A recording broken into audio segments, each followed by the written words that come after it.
My name is Pat. Welcome to my YouTube channel, Crafty Pat. Today I want to talk about hoops and frames used for embroidery, cross-stitch, and quilting. I don't do a lot of embroidery, but I do cross-stitch. Right now that's my obsession because I'm really close to finishing a big piece. And I've done quilting for years and wanted to discuss some of the different options. Of course, you can always just not use a hoop or a frame. That's perfectly acceptable, and some people do that.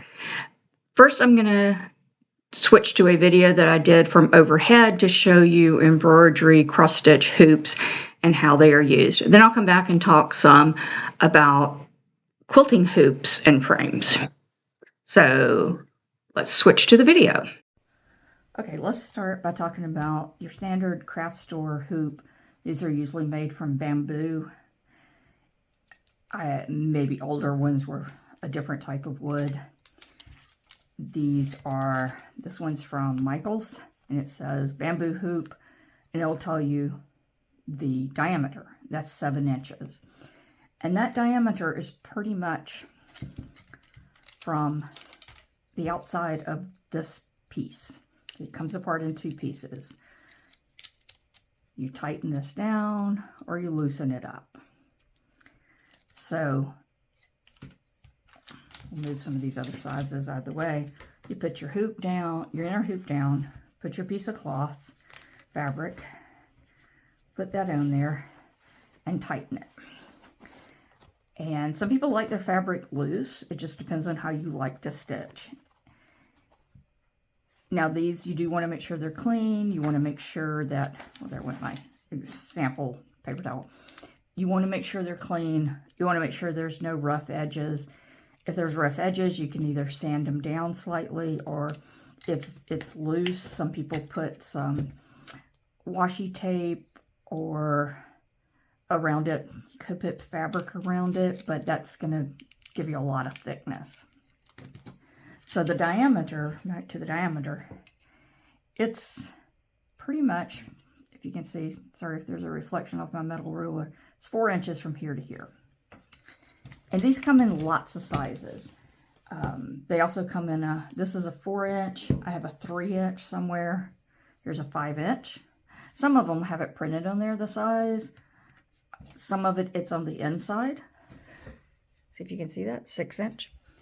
I also just write it with a marker on the outside. There's a 5, there's a 6, this is a 7, an 8-inch,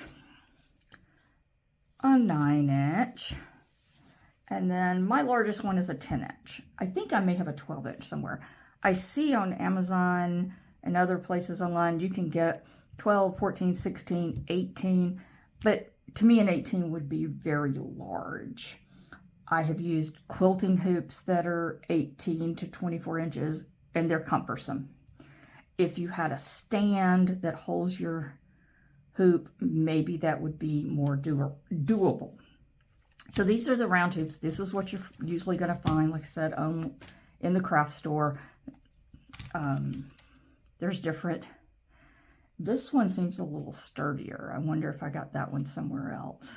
Now, maybe it's the same as the Michaels. But yeah, these are all different ages.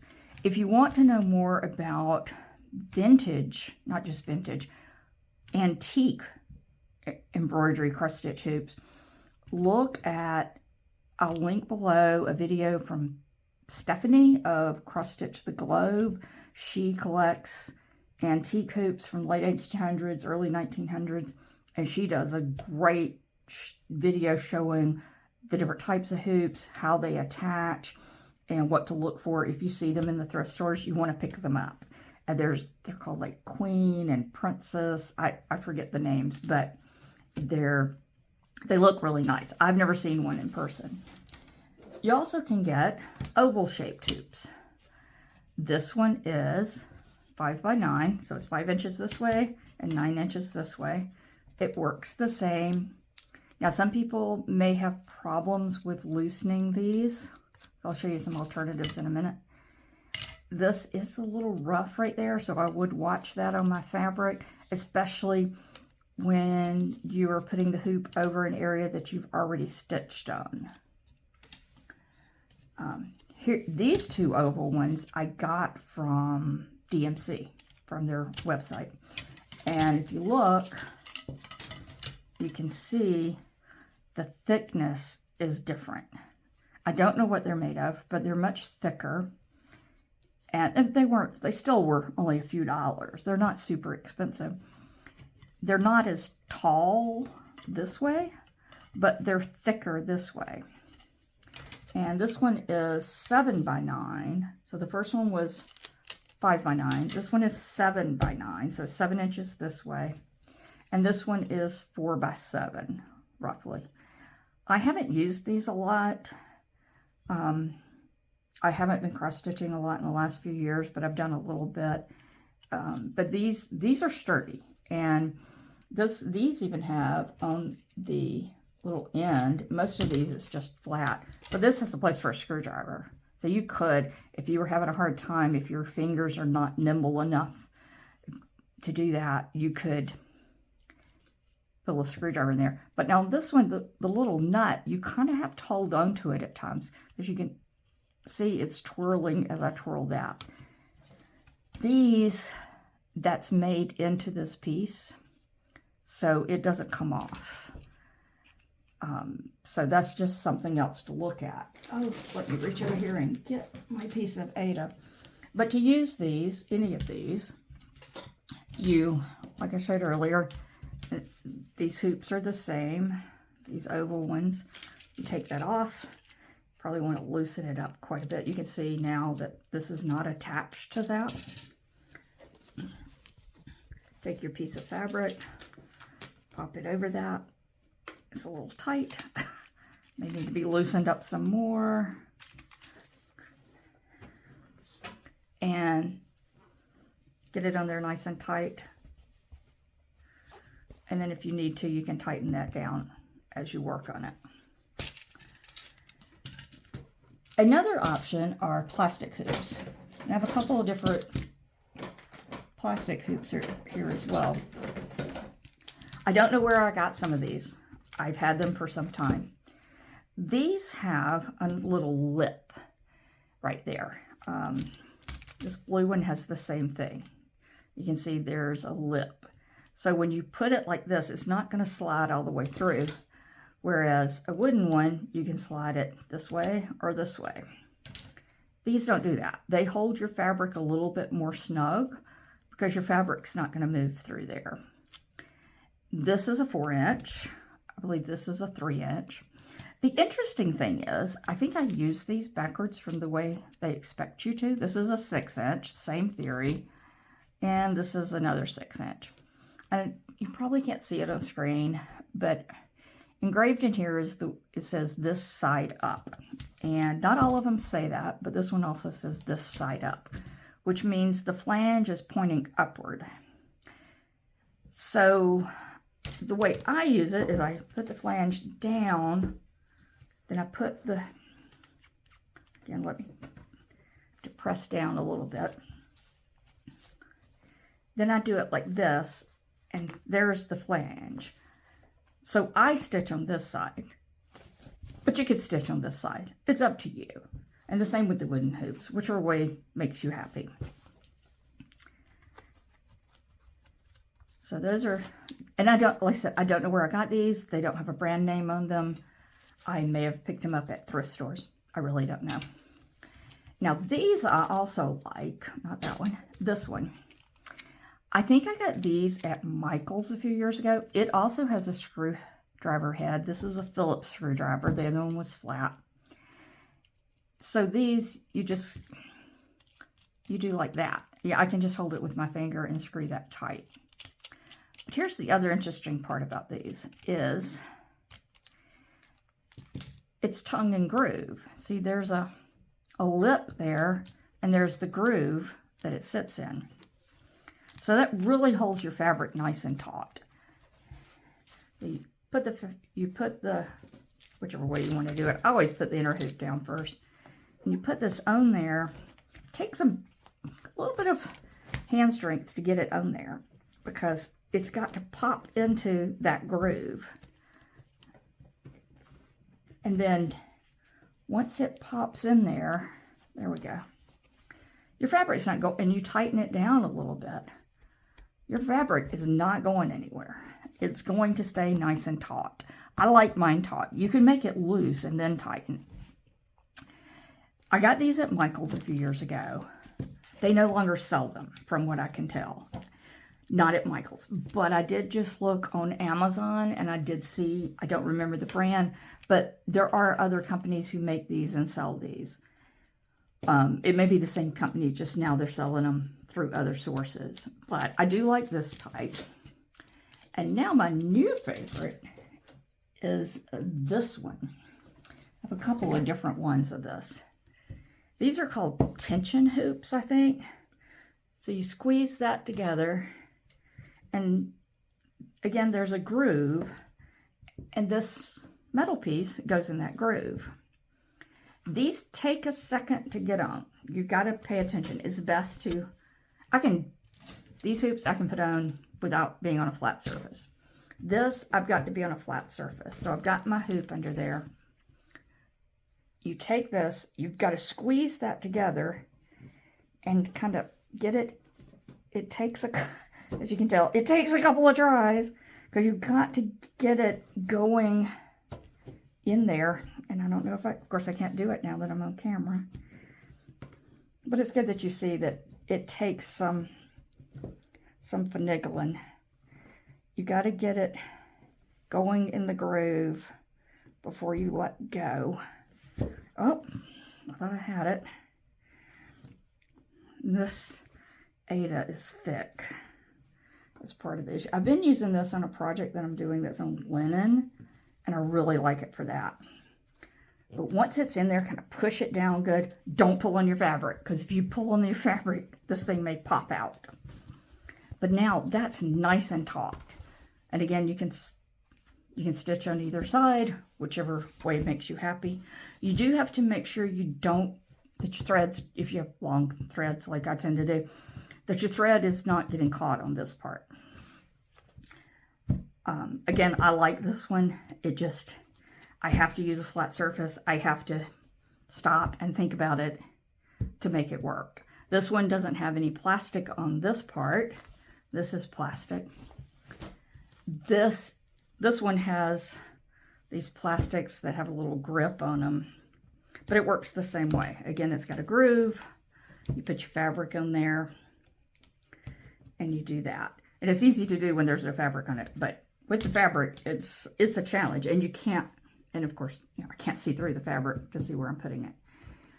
Again, I think these are called tension hoops. I don't know where I got these. I probably got them secondhand at thrift stores, because I don't ever remember buying one in a store or ordering one online. So those are the type of hoops I have. You can also stitch in hand. You can just, and I do this for small pieces. If I'm doing like something small, like a Christmas ornament, I just hold it. And this Aida is stiff, but Aida will loosen up as you work on it. I don't like to work just in hand. It's, I'm not sure about my tension. You have to watch to make sure you have tension right. Also, I don't do the sewing method. I do stab method to cross stitch. Quilting is a different issue. One other option I'll show right now. I'm going to have and then I've got some bigger hoops and scroll frames, another scroll frame, and something that's kind of like a Q-snap that I'll show, but they're too large to put under the camera. This is a scroll frame. And what you do with it is you loosen up these pieces, and then this, see, I'm loosening this up to pull these little wooden dowels out, and see, it's got a split in it. So you put your fabric in here, and you put it in the other one. And I have a hard time setting these up. I have a bigger one that I was using on a piece of linen, and I really didn't like it because I couldn't get the tension right, at least not with the linen. I couldn't get the tension right, and it would end up, it was tight in the middle, but loose on the ends, and it was problematic. I see, maybe with Ada it would be easier. This one's only about 12 inches. It's not even 12 inches. You only have about 10 you can only do like a 10-inch wide piece of fabric. So you tighten these down so that this doesn't move. Then you move up to the other end. Okay, we're just going to go from there. And which this one, even though that's loose, this wood is tight. You see, you roll it so then it looks like a scroll.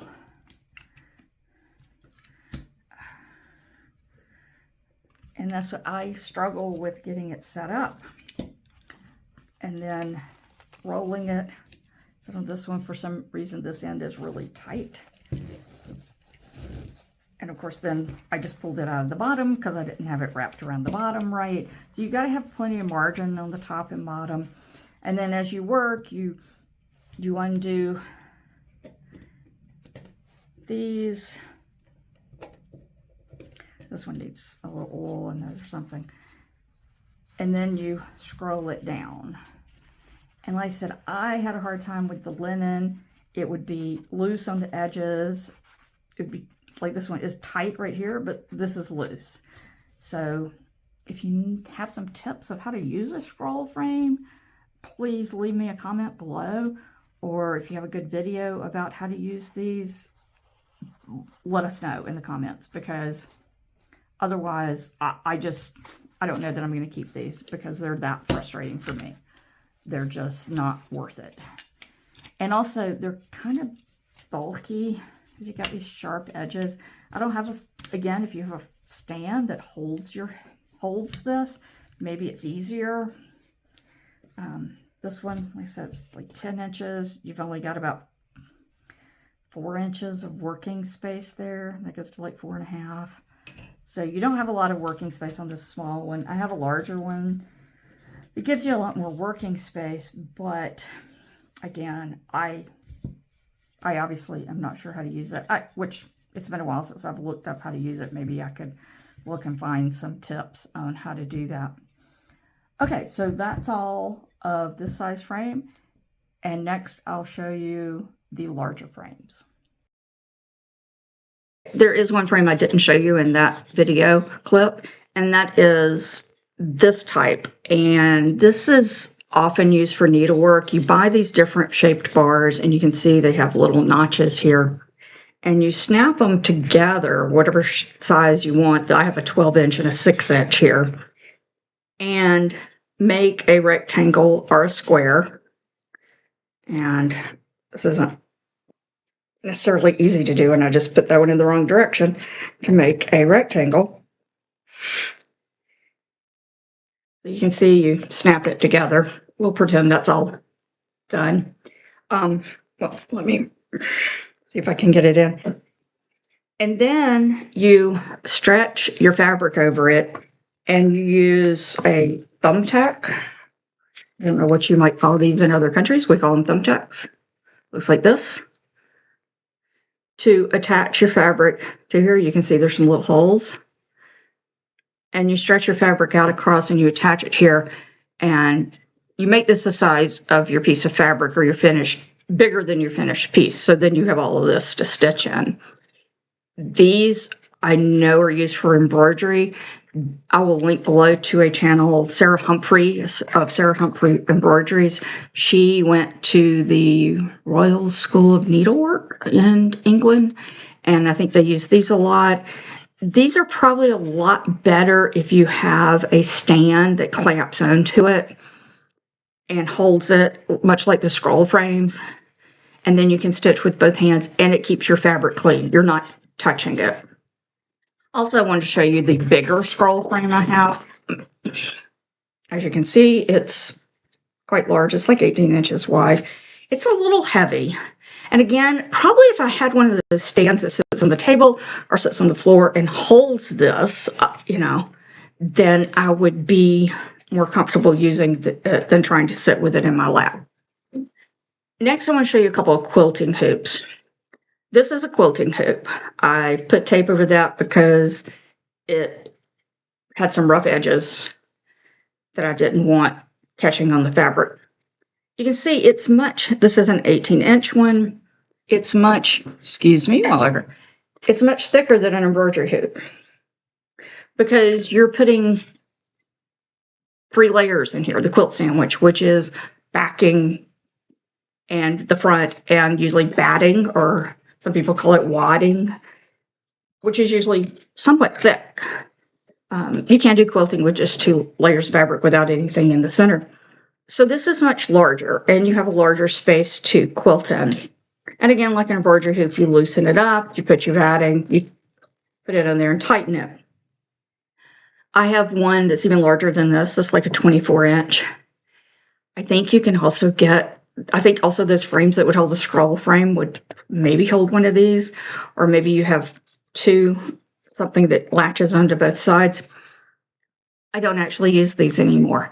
One tip I do have, if you are going to use a quilting hoop, because it took me years to find this out that I was using them wrong, and a friend said she also found out she had been using them wrong, wondering why they didn't work. In embroidery, we usually want our fabric, our piece of work, tight in there. It's taut like a drum. You don't want that with quilting unless you're doing the stab stitch. But if you're doing the rocking stitch with a quilt needle where you're just doing like this, the sewing stitch, you need the fabric in here loose. So you put the fabric on here, you loosen it, you like push it through. You want it floppy inside the frame. And then you can do the sewing stitch. And some people do that with cross stitch and embroidery as well, that they don't stab, pull through the back, stab up, pull through the top. So that's just a tip if you want to use one of these. Another quilting frame I have is this, which anyone who watches much floss tube will think, oh, that's a Q-snap. I don't think this is a Q-snap brand because I don't find the brand anywhere on it. I've had it for years. I bought it for quilting. It's 12 inches square. So again, it's pretty large. It's pretty hard to, sit here and stitch with. I'm doing this, and I bought it for quilting. And again, I don't like it. But like the Q-snap, these pieces come off. Say that. Mine are pretty tight on there. Yeah, so this comes off. You put the fabric or your piece of work on there, you pop that on the top. Also, these come apart. This is just PVC pipe. This part you can make yourself. This, not so much. But this is PVC pipe, water goes through in your house, possibly. Or some people make patio furniture out of these and little elbows that you can get at a hardware store. But again, I find this, I don't know how you can make that. Unless I guess nowadays you can get somebody with a 3D printer to make you one. Again, I have found I don't like using a hoop when hand quilting. I just hand quilt. I just put the whole quilt in my lap, and then I can move it around a lot easier. I don't have to worry about, I'm at the edge of I'm now, I've stitched 12 inches pretty fast, and I've filled up this area maybe rather quickly, and now I have to move the hoop. And so I find that really frustrating. The other type of quilting frame, sorry, that didn't mean to hit the camera. The other type of quilting frame is a floor frame. And there's a couple of different options. You may see antique ones that were just this huge square or rectangle of wood that the quilt was laid out on. And my mother talks about remembering her grandmother having one that was on the front porch. It was attached to the ceiling of the porch, and they let it down. And some of them would have been in the house that way. And they let it down to quilt on it. It had pulleys and ropes. Let it down to quilt on it, and then pulled it back up to use that space. I've never quilted on one of those. I've seen them. Now, I do have a quilt frame that I bought in the late 90s the name of the company was Grace Frames. They now make long arm frames. But back then they made hand quilting frames. And I'll insert a picture up here to show you what it looks like. Mine is, I think, 96 inches long. It's big. It lives in my bedroom, and I pushed against a wall with some things laying over it. I don't use it much. You can adjust it as to what tilt your fabric is on, but you put your fabric on it, and then your batting. There's like three or four long poles of wood. Mine are wood. Some of them later they were made out of aluminum or plastic, I'm not sure. But you put your backing on one set of roll and a set of these rods. And then you put the batting, and then you put the top on it, and then they all ended up on one rod, and you roll it forward. As you stitch, you roll some forward. You stitch, and you could adjust the slant of the quilt. I have used it. I have not got my money's worth out of it. I used it a few times to baste quilts, but I found it uncomfortable to sit up to quilt, partly because I have a few minor back issues. So I would find myself hunched over it, and it's like, no, you need to sit up straight. And also, I'm right-handed, so I quilt right to left. I can quilt toward me. I can't quilt left to right, and I can't quilt away from me. So I was ending up doing these I was having to stop and restart in order to always quilt right to left or quilt toward me. Or I was ending up doing some odd positions and twisting my back and this way and that way to try to get quilt lines going the directions I wanted, because not everything is like this. Not everything's right to left, vertical and horizontal. Sometimes I want to quilt in a circle, and those would be troublesome. So these, I don't think they're sold new anymore. You can find them online. You can probably find them in Facebook groups. I need to get mine out and either use it for basting some quilts or just get rid of it because it's taking up space. They do kind of fold up. They came in different lengths. You didn't have to get the longest.